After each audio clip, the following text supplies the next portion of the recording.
Ouais. Bon, et tu peux nous parler de l'origine de Skello, de son histoire et de son offre, bien sûr, de son positionnement qui a un peu évolué dans le temps? Ouais. Du coup, la boîte, elle a été créée il y a 8 ans par Kitri et Emmanuel, et les deux cofondatrices. Elles ont créé la boîte à San Francisco en finissant leurs études.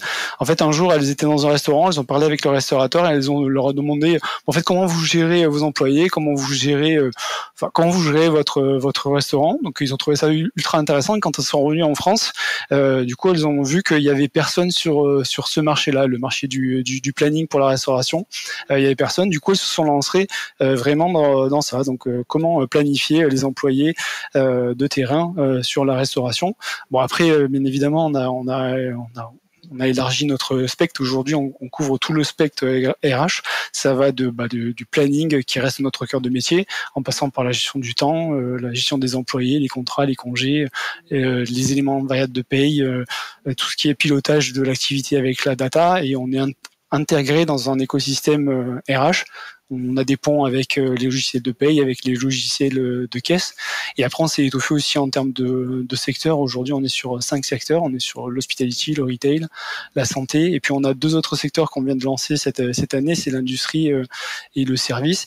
Et du coup, la plateforme, elle est vraiment dédiée aux équipes de terrain. En anglo-saxons, ils appellent ça les shifted workers. Donc, vraiment, les personnes qui travaillent dans des shops, dans des restaurants.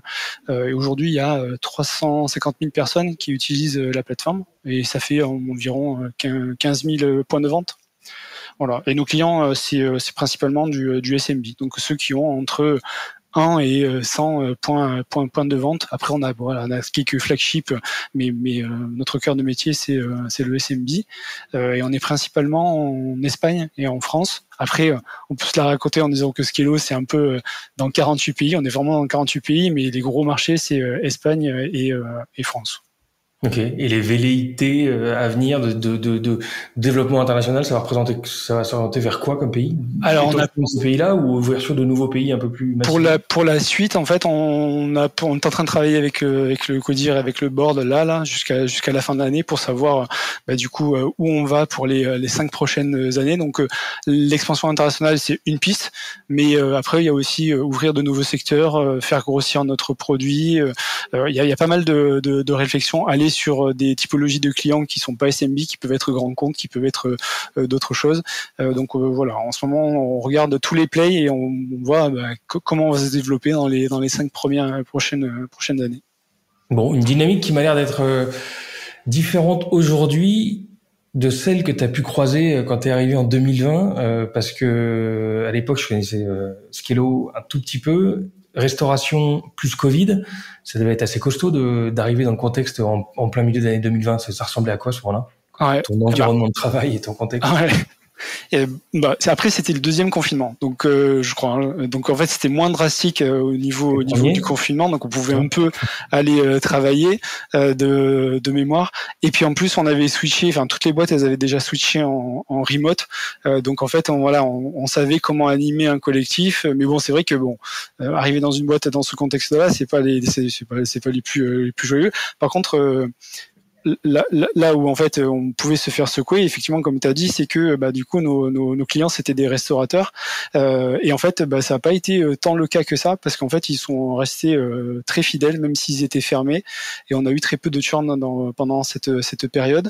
Après on a essayé d'être ultra réactif pour leur faire gagner du temps. Je sais pas si tu te rappelles, mais en fait à l'époque du coup pour sortir il te fallait un générateur d'attestation pour prouver qu'en fait tu travaillais dans une boîte qui avait besoin de toi, et du coup nous en 2 jours on a développé un générateur du coup de ce papier, et du coup quand tu as 30 personnes qui travaillent pour toi et qu'il faut que tu génères à la main les 30 attestations, s'il y a un outil qui le fait et qui l'envoie à tes employés pour toi, ça te fait gagner du temps, et du coup tu fais autre chose que faire de la paperasse. Et c'est comme ça en fait Skello, c'est la proposition de valeur, c'est en fait tu fais gagner du temps à nos clients. Aujourd'hui on leur fait gagner 35 heures en moyenne par mois, et du coup dans le temps du Covid on s'est dit en fait il faut encore plus les aider, et c'était peut-être pour ça qu'on a réussi à avoir aussi peu de churn.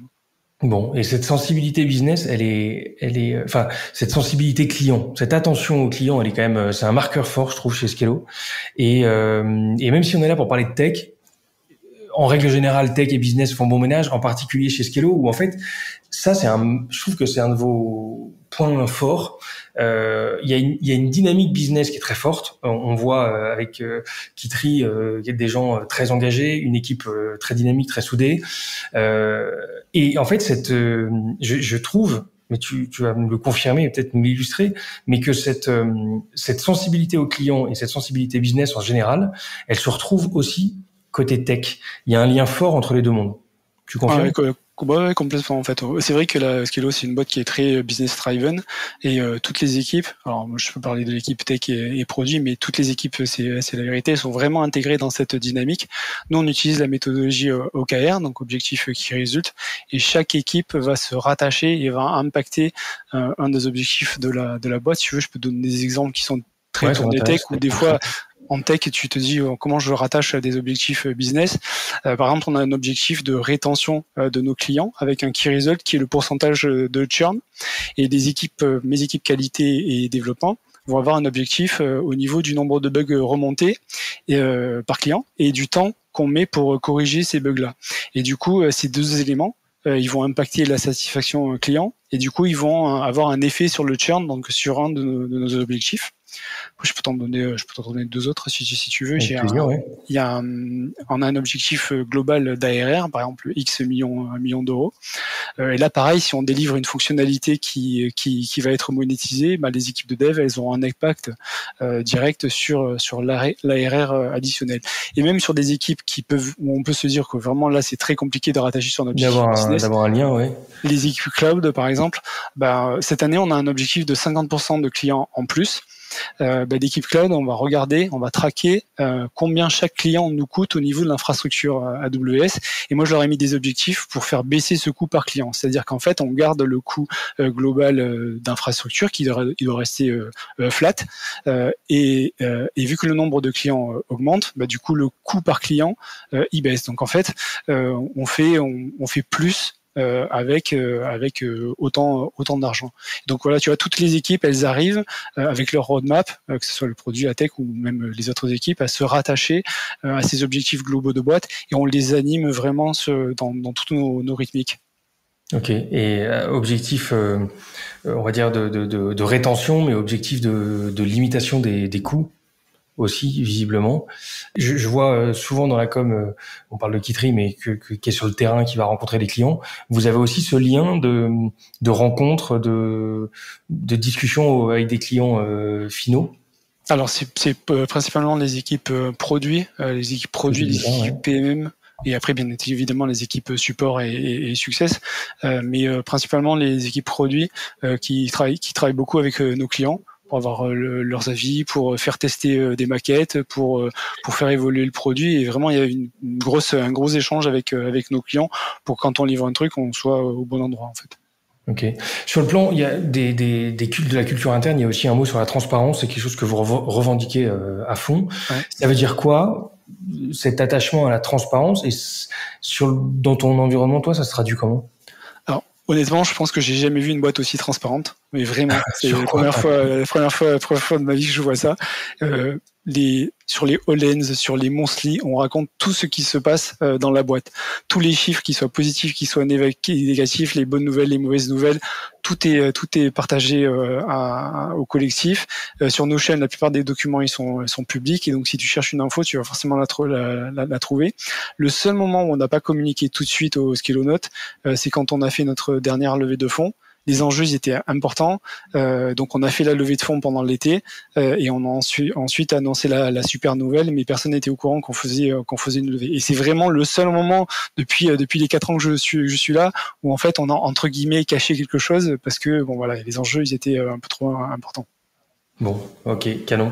Et toi, quand tu rejoins Skello, tu les rejoins directement en tant que CTO. Tu peux me dire un peu ton périmètre aujourd'hui à quoi il ressemble et bien sûr, voilà, ton périmètre, tes sujets, ton environnement de travail, ton équipe, à quoi ça ressemble?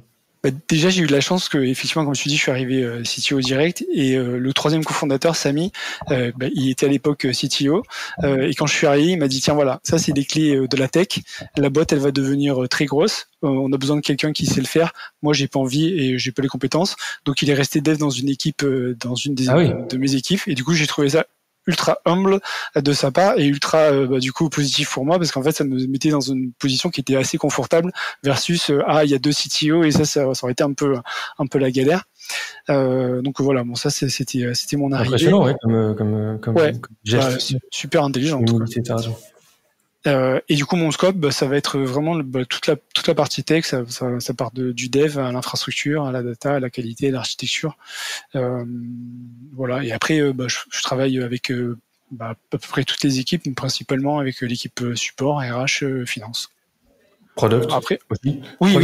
product, oui, bien évidemment. On travaille tellement ensemble qu'en fait, j'avais l'impression que c'était la même équipe. On est une même équipe. Et après, je pense que sur mon rôle de CTO, moi j'ai deux équipes. J'ai mon équipe technique, mais j'ai aussi le CODIR. C'est deux équipes qui sont parallèles et dans lesquelles j'ai deux rôles différents. Sur du coup l'équipe technique, je co-construis avec eux la direction technique et sur la partie CODIR, du coup je fais le pont entre le business et la tech. Donc c'est deux métiers différents, c'est deux équipes différentes et c'est intéressant. Les deux équipes sont aussi intéressantes.